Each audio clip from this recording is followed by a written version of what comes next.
Drage ljubitelice in ljubitelji športa, lepo pozdravljeni. Teden je naokrog in čas je za novo oddajo Športni tednik Koroške.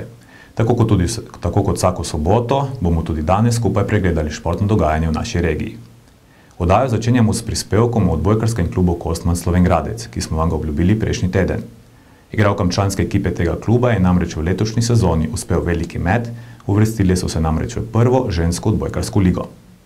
O tem velikem uspehu, v načrtih za prihodno sezono in še čem smo se pogovarjali s trenerjem Tomažem Pisnikom, kapetanko ekipe Zalo Janet in predsednikom Darkom Žugljem. Več po naslednjem prispevku. Tomaž Pisnik, lepo pozdravljeni in seveda najprej čestitke za to izjemno sezono, v kateri ste si izborili nastope v prvi državni odbojkarski ligi. Kako vi kot trener ocenjujete letošnjo sezono? Hvala za čestitke. Če potegnem črto za to sezono, lahko rečem, da je bila ob dveh spodrsljajih v rednem delu lige in o poškodbah, ki so nas pestile, izjemno uspešna sezona. Pa ste pred sezono pričakovali takšen uspeh? Že lansko leto smo bili zelo blizu takšnega uspeha. Saj smo tudi to sezono imeli podobno sestavo igralk kot lani, tako da pričakovanja so bila velika in smo jih tudi izpolnili. Kje pa vi kot trener ocenjujete, da so bile prednosti vaše ekipe pred tekmicami? Tu moram izpostaviti predvsem to, da je naša ekipa nekakšna mešanica izkušenih in pa mladih igralk, kar se je pokazalo za zelo dobro kombinacijo. Tudi vzdušje v ekipi je odlično, tako na igrišču kot izven igrišča, kar pa je za kolektivni šport izjemno pomembno. Kaj pa slabosti, kje lahko vaša ekipa še najbolj napreduje? Imamo eno veliko slabost in to je to, da so nekatere igralke med tednom odsotne zaradi študija. Sicer trenirajo drugje, v drugih klubih, kar pa ni to optimalno za nas, ampak žal drugače ne gre. Kakšni pa so cilji za prihodno sezono, ko boste nastopali v prvi ligi? Tu bi pa poudaril, da je cilj samo eden in to obstanek v prvi ligi. Pa ocenjujete, da ste to sposobni doseči z obstoječo igralsko zasedbo ali načrtujete morda tudi kakšne ukrepitve? Vsi v klubu se zavedamo, da je nastopanje v prvi ligi dosti višji nivo, zato smo tudi se odločili, da poiščemo okrepitve, da bomo konkurenčni drugim ekipam v ligi in pa da obdržimo status prvoligaša. Tomaž, hvala lepa za vaše odgovore in seveda veliko uspeha v prihodnji sezoni. Hvala tudi vam. Pridružila se nam je kapetanka ekipe odbojkarskega kluba Kostman Slovenj Gradec, Zala Janet. Zala, lep pozdrav. Pozdravljeni tudi vi. Čestitke ob tem izjemnem uspehu tudi vam. Kaj je bilo po vašem mnenju tisto, ki je prineslo to razliko v primerjavi s tekmicami, da ste se ravno vi uvrstili v prvo ligo? Odbojka je en timski šport, oziroma kar je najbolj pomembno je tim. In meni se zdi, da mi kot ekipa se izredno dobro razumemo, kot na parketu, kot tudi potem izven parketa, spravi izven dvorane. Kot posameznice smo izredno dobre, imamo res dobro ekipo sestavljeno, ampak tudi, če so dobre posameznice, pa če ne klapajo kot ekipa, potem ne uspejo na parketu. No, nam res to uspejo, zdaj že drugo leto in res počutimo se fantastično v tej ekipi. Super. Kdaj pa ste vi igralke začutile, da boste ravno vi tiste, ki se boste vrstile v najvišji rang tekmovanja pri nas? Kdaj je bila prelomnica letošnje sezone? Prelomnica je bila v bistvu lani, ko smo že igrali kvalifikacije za prvo ligo in smo potem za 5 pik izgubile proti ljubljanski ekipi Vitala. In že takrat smo vedeli, da nam letos ne gre prva liga. Torej ste si pred sezono postavili takšen cilj uvrstitev v prvo ligo? Ja, točno tako. Pred sezono smo rekli, letos je prva liga naša in tako je. Zagotovo se zelo veselite tega velikega izziva, ki ga predstavlja igranje v prvi ligi. Kje pa vi vidite odbojkarski klub Kostman Slovenj Gradec v prihodnji sezoni? Prihodnji sezoni. Ja, jaz mislim, da lahko komot ostanemo v prvi ligi, tako da če bomo napele vse svoje moči, če bomo še vedno tako igrali, kakor zdaj igramo, se razumeli, tako kot se zdaj razumemo, jaz verjamem, da bomo ostali v prvi ligi. Če vas prav razumem, ni prav nobenega dvoma, da vas bomo tudi v prihodnji sezoni spremljali v dresu slovenjgraškega kluba? Seveda, bom še vedno igrala. Super, Zala, hvala za odgovore. Hvala. Na koncu pa predajam besedo še predsedniku odbojkarskega kluba Kosman Slovenj Gradec, Darku Žuglu. Darko, lepo pozdravljeni. Enako. Seveda najprej čestitke tudi vam. V klubu ste ga zagotovo zelo ponosni na uspeh vaše članske ekipe. Hkrati pa to pomeni dodatno odgovornost za vodilne, da zagotovite pogoje nastopanja v prvi ligi. Bodo potrebne velike spremembe v organizaciji in v delovanju kluba? Jaz bi se najprej zahvalil igralkam, trenerju, pomočniku trenerja, staršem in vsem donatorjem, ki jih to pomočnikom pri finančnih sredstvih, ki so nam dosti pomagali. Nekaj bo treba narediti, sigurno, ker je dosti več zahtev za prvo ligo. Ampak mislim, da bomo to skupaj z starši, z ostalimi, ki delajo v upravnem odboru, to uspeli. Tako da tukaj se ne bojimo. Torej, če vas prav razumem, bodo višji tudi tekmovalni stroški? Stroški bojo višji, ker višji so stroški odbojkarske zveze, višji so stroški sodnikov, potem tudi prevozni stroški, nekaj delamo tudi igralkam za potne stroške, za bencin, pa tudi prevozni stroški do Kopra, do ostalih mest, kjer bomo igrali, so višji, so nekaj višji, niso pa strašno višji. Kako ste pa zadovoljni za podporo lokalnega okolja, v katerem delujete?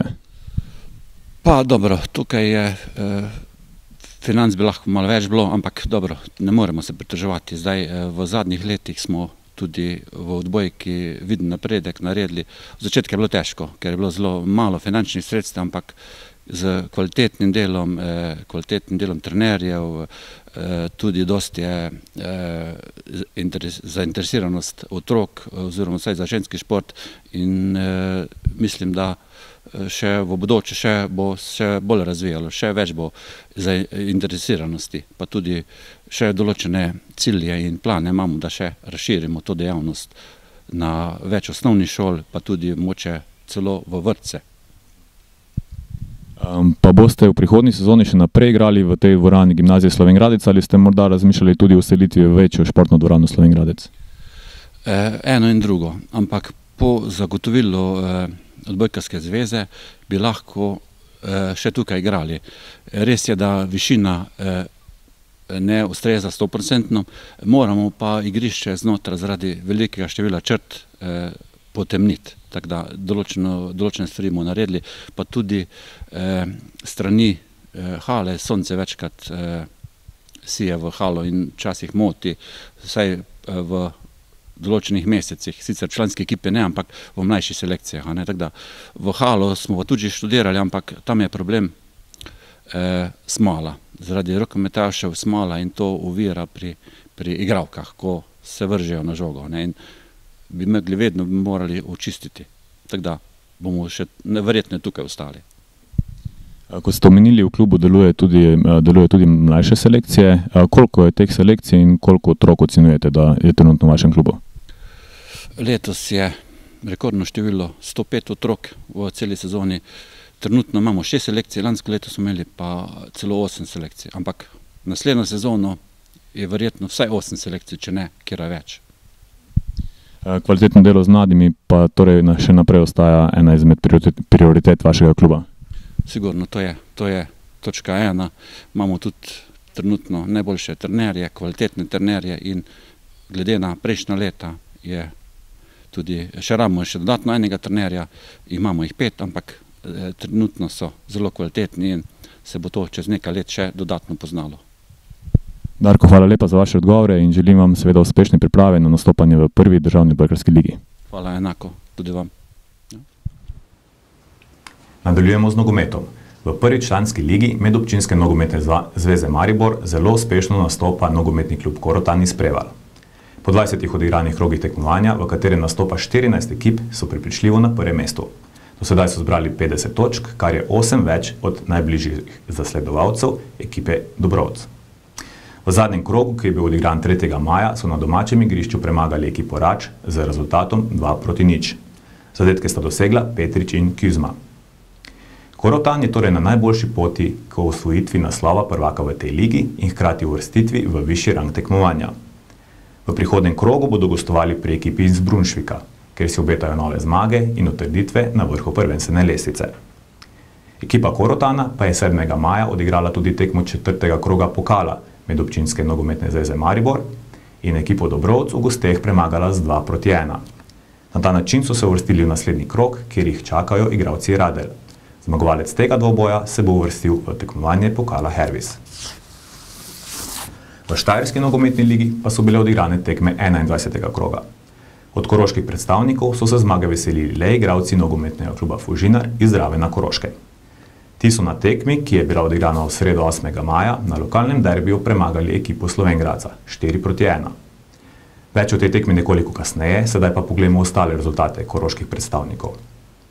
Ekipa nogometnega kluba Koroška Dravograd je na gostovanju v Pesnici izgubila z 0-2, a kljub temu ostala na drugem mestu na lestvici. Na 3 točke zaostanka se jim je približala ekipa iz Radel, ki je v tem krogu na domačem igrišču remizirala z ekipo Lenarta. Rezultat je bil 1-1, strelec za domače pa Aleš Krelj, ki je z zadetkom v 92 minuti domače rešil pred porazom. Igralci Pece iz Črne na Koroškem so na gostovanju v Žalcu prav tako osvojili 1 točko. Tudi na tej tekmi je bil rezultat 1-1. Strelec edinega zadetka za goste pa je bil Robert Zec. Ekipa Pece je trenutno na 8. mestu na lestvici. Za tako željenim 5. mestom, ki v prihodnji sezoni zagotavlja nastope v 3. slovenski nogometni ligi, pa zaostajala 2 točki. V 3. slovensko nogometno ligo so se praktično že uvrstile 3 ekipe iz Koroške.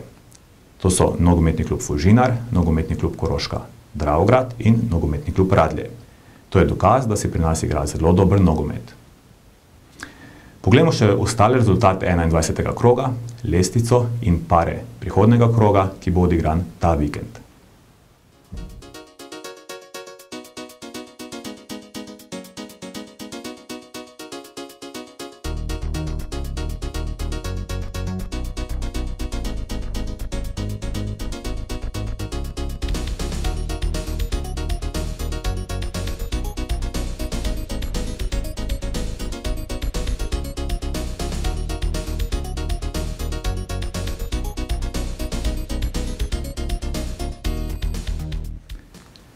Sedaj pa kot obljubljeno nazaj k tekmi nogometni klub Slovenj Gradec, nogometni klub Fužinar. Tekma je bila odigrana v sredo 8. maja v Slovenj Gradcu. Za 4-1 pa so bili uspešnejši gostje. Za zmagovalce je 2 zadetka prispeval Gregor Ovčar, po enkrat pa sta zadela Mirko Juraja in Peter Stočko. Za domačine je častni zadetek dosegel Lovro Grošovnik. Ravenčani tako še naprej ostajajo vodilna ekipa v Štajerski nogometni ligi, pred najbližjimi zasledovalci imajo 8 točk prednosti. Na drugi strani so igralci nogometnega kluba Slovenj Gradec s tem porazom zdrsnili na zadnje mesto na lestvici. Po tekmi smo se pogovarjali s trenerjem in igralcem gostom Nikom Podvinskim. Z nami je trener in igralec nogometnega kluba Fužinar, Niko Podvinski. Niko, lepo pozdravljeni. Najprej čestitke za novo prepričljivo zmago. Kako vi ocenjujete današnjo igro? Tekma je bila težka, to smo pričakovali. Videli smo, da Slovenj Gradec se dviguje, ima 2 zmagi za sabo in smo vedeli, da bo težka tekma. Sicer rezultat je visok, vendar če gledamo igro, pa to je bilo pa še kar težko. Dali smo 2 gola, pol na 3-1, pa 4-1, pol, ko je že bilo, ko so napadali Slovenj Gradčani, tako da je bilo težko. Ja, za vami je 21 tekem v letošnji Štajerski nogometni ligi, vaša ekipa pa prepričljivo na prvem mestu. Čemu pripisujete takšen uspeh? Pa to je to že, ko smo prišli v klub, nas par igralcev, jaz kot trener igralc in par izkušenejših igralcev, smo sestavili eno ekipo igralcev, ki je bilo že prej. Jedro je bilo že prej in so bili zelo dobri igralci. Najbolje je pa to, da je klapa. Klapa je in fantje držijo skupaj in to je po moje največja prednost naša. Kot ste omenili, so tudi verjetno izkušnje. Vaša velika prednost, vaša ekipa je namreč ena izmed izkušenejših v tej ligi. Ja, seveda je. To je 3-4 igralci so, ki imajo prvoligaške tekme v nogah, tako da to se pozna. Tudi danes se je videlo, recimo Slovenj Gradec ima zelo perspektivno moštvo, dobro moštvo, igrajo, vendar mogoče se tudi na koncu videlo, da je tak rezultat, da so malo neizkušeni. No. Mogoče, da so malo bolj po pameti igrali, bi mogli imeti drugačen rezultat. No. Pa ste pred sezono pričakovali tako uspešne igre? Kam so vsegali ambicije nogometnega kluba Fužinar pred začetkom tekmovanja? Pa nismo neki, mi že kot lani, ko smo prišli, ko smo to prevzeli, nismo si nekih ciljev zadajali. Ne.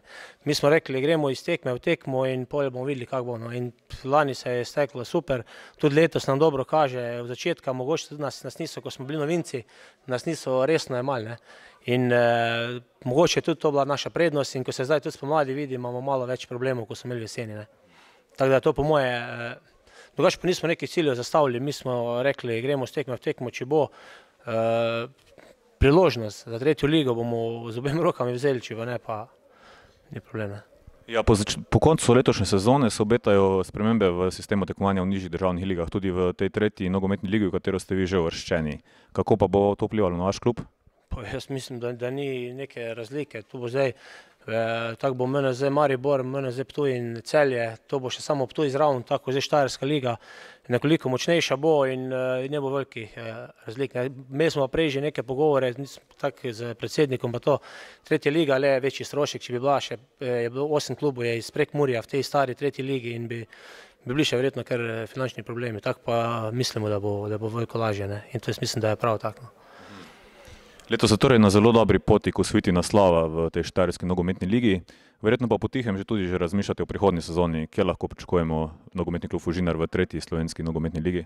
Seveda se pripravljamo na naslednjo sezono. Lejte, mi spet bomo probali obdržati te igralce, ki jih imamo, mogoče kako okrepitev in odigrati, koliko najboljš moramo. Ne. Zdaj, kaj govoriti o mestih, je težko govoriti. No. Mi pričakujemo tam neki sredino lestvice, če pa kaj več, pa bomo videli. Ne. Dali bomo vse od sebe, probajamo super odigrati, pa bomo pa videli. No. Kako bo? Letošnje tekmovanje v štajerski nogometni ligi je za nas zelo zanimivo tudi zaradi tega, ker ne igrajo kar 5 ekip iz koroške regije. Se pozna to tudi na obisku gledalcev na vaših tekmah? Seveda se pozna. Mi bi bili najbolj srečni, da bi šel še Slovenj Gradec zraven in pa Črna, ne, Peca. Pa bi še mogoče skoraj tam prišel, to je bilo super za nas, ker mi, ko smo igrali že lani, ko smo skoraj tam igrali, je bilo 500, 600, 700 ljudi. Ko smo bili v Črni, ko je Črna bila pri nas, to je v Dravogradu, je bilo 700, 800 ljudi, to je zaradi tega se nogomet igra, zaradi ljudi, ne zaradi druga. Ne. In to je bilo super, če bi še, da Peci uspe, da pride vsaj Peca in da smo Radlje so tako bolj kot eno in Dravograd, tako da je super to. No. Kako pa ste sicer zadovoljni za podporo okolja, v katerem delujete, glede na to, da na Ravnah že deluje zelo uspešno tudi odbojkarski klub? Pa ja, mi imamo dobre pogoje in to se nimam kaj pritoževati. Tako, tudi zdaj so začeli, ko so prišli rezultati, so tudi začeli ljudje hoditi na tekme in nas spodbujajo, tudi na gostovanje hodijo, tako da je zdaj eno tako pravo vzdušje nogometno in je to super. No. Na Ravnah Koroškem zelo uspešno deluje tudi nogometna šola Fužinar. Kvalitetno delo z mladimi je verjetno pogoj za uspešno delovanje vašega kluba. Seveda je, to je res zdaj ena boljših. Trenutno res imajo kvalitetne trenerje, strokovni kader je super, to so trenerji, Toni Tomažič, Prekrški vodi, še drugi trenerji, tako da to je super in če se bo tako nadaljevalo, mladih igralcev je veliko, tako da jaz upam, da se bo tako nadaljevalo in od zadnje bomo dobivali, bomo imeli bazo igralcev in bo tudi nasploh klub in bo sigurno lažje igrati tudi v tretji ligi, pa še če bo daj kaj več. Mogoče za konec še vprašanje o vaši prihodnosti, kje bomo lahko prihodno sezono spremljali Nika Podvinskega, še vedno tudi na igrišču ali le v trenerski vlogi? Pa jaz mislim, da samo v trenerski. Že tako je to zdaj splet okoliščnih, tako da so nekateri igralci poškodovani, nekaj kaznovanih in jaz igram, drugače jaz bi rejši videl, da ne bi igral in da sem samo na klopi in da sem tu dam celega sebe in da so res, da je to. Niko, hvala lepa za vaše odgovore in seveda veliko uspeha v nadaljevanju letošnje sezone. Hvala. Hvala. Z bojem v letošnji sezoni pa so že zaključili košarkarji košarkarskega kluba Prima Foto Slovenj Gradec. V letošnji sezoni so nastopali v tretji slovenski košarkarski ligi, kjer so osvojili skupno 16. mesto. Na zadnji tekmi so pred domačimi gledalci premagali ekipo Cerknice z rezultatom 73-53. Na ta način so zmago zaključili sezono, ki jo je ocenil trener Mitja Čop. Za spletno stran koroska-kosarka.si je povedal, navajam: Sezono smo začeli obetavno in času priprav dobro trenirali. Žal na parketu sam začetek tekmovalnega leta ni bil tako uspešen. Poznala se nam je neizkušenost na posameznih igralnih mestih in nekaj težav s poškodbami. Zaradi različnih razlogov smo med sezono izgubili 3 nosilce igre, zato je bilo nadaljevanje še težje. Kljub temu smo znali ob koncu koledarskega leta strniti svoje vrste in z 2 zaporednimi zmagama napovedati lepše nadaljevanje sezone. Tudi v letu 2014 so nas čakali vzponi in padci. Drugi del prvenstva smo začeli s 4 zaporednimi porazi, a sezono končali z 2 odličnima tekmama in suverenima zmagama, ki sta nam na koncu zagotovili 16. mesto v 3. ligaškem prvenstvu. Z uveljavitvijo 3 mladincev, ki so sposobni še pred izpolnjenim 18. letom starosti igrati na članskem nivoju, ter prikazano željo in borbenostjo, smo vsekakor upravičili nastopanje v 3. slovenski košarkarski ligi. Ob tej priložnosti bi se za sodelovanje zahvalil vsem igralcem in vodstvu kluba. Konec navedka. Toliko košarki, sedaj pa k judu. V nedeljo 4. maja je v Bakru na Hrvaškem potekalo prvo odprto prvenstvo Hrvaške v judokatah. Na njem sta odlično nastopila tudi slovengraška judoista Robert in David Mesarič. Osvojila sta namreč prvo mesto v Nage no Kati pred paroma iz Mađarske in Hrvaške. To je bil tudi zadnji preizkus za judoiste pred Evropskim prvenstvom v judokatah, ki bo 24. in 25. maja v Italiji. Na njem bosta kot edini slovenski par nastopila prav Robert in David Mesarič. Ta vikend so bili zelo aktivni tudi koroški plavalci. V Banja Luki je namreč potekal močan mednarodni plavalni miting, katerega se je udeležilo kar več kot 400 plavalcev iz 7 različnih držav. Med njimi tudi 7 plavalk in 4 plavalci iz plavalnega kluba Fužinar. Najuspešnejša v absolutni kategoriji je bila Gajana Tlačen, ki je zmagala na 200, 400, 800 in 1500 metrov prosto in prejela tudi pokal za najboljšo udeleženko tekmovanja. V mladinski konkurenci je Maša Mlinar zmagala na 400, 800 in 1500 metrov prosto in s tem postala najboljša plavalka v mladinski kategoriji. V tej kategoriji si je Diana Naglič priplavala zmage na 50 in 100 delfin ter 100 metrov prsno. Odlične rezultate pa so plavalci plavalnega kluba Fužinar dosegli tudi v kategorijah kadeti in kadetinje ter dečki in deklice. Omeniti pa velja še to, da si je Maruša Mlinar na 1500 metrov prosto priplavala normo za nastop na mladinskem evropskem prvenstvu, ki bo julija na Nizozemskem. Sedaj pa še rokomet. Rokometaši rokometnega kluba Slovenj Gradec 2011 so minuli vikend počivali. S prvenstvenimi boji pa nadaljujejo ta vikend. Danes ob 20. uri jih v Škofjeloški dvorani Poden čaka zelo pomembno srečanje, na katerem bi si z zmago ali z remijem že zagotovili naslov prvaka prve B državne rokometne lige. Mi seveda verjamemo, da jim bo uspelo in da bomo lahko v kateri izmed naslednjih oddaj poročali še o enem velikem uspehu koroškega športa. Posnetek te tekme si boste lahko gledali jutri v okviru Športne nedelje na kanalu televizije Slovenj Gradec z začetkom o 15. uri. Tekma bo gotovo zelo zanimiva, zato vas že danes vabim k ogledu. Takoj po oddaji pa vas vabim k ogledu kratkega športnega filma z naslovom Lep sončen dan, ki ga je posnel Jani Hercog na enem izmed svojih gorsko-kolesarskih potepanj po prelepih koroških gorah. Tako, prišli smo do konca pregleda športnega dogajanja na Koroškem. Preden pa se čisto zares poslovim, bi vas povabil, da nam pišete na elektronski naslov sportnitednik@tvsg.si. Veseli bomo vaših pripomb, pohval, vprašanj in informacij o športnem dogajanju v naši regiji. Hvala za vašo pozornost in upam, da ste v naši družbi uživali, ter da se nam boste zopet pridružili. Od prihodnega tedna dalje bo Športni tednik Koroške na sporedu ob petkih ob 18. uri. Do takrat pa čim več športnih užitkov in nasvidenje.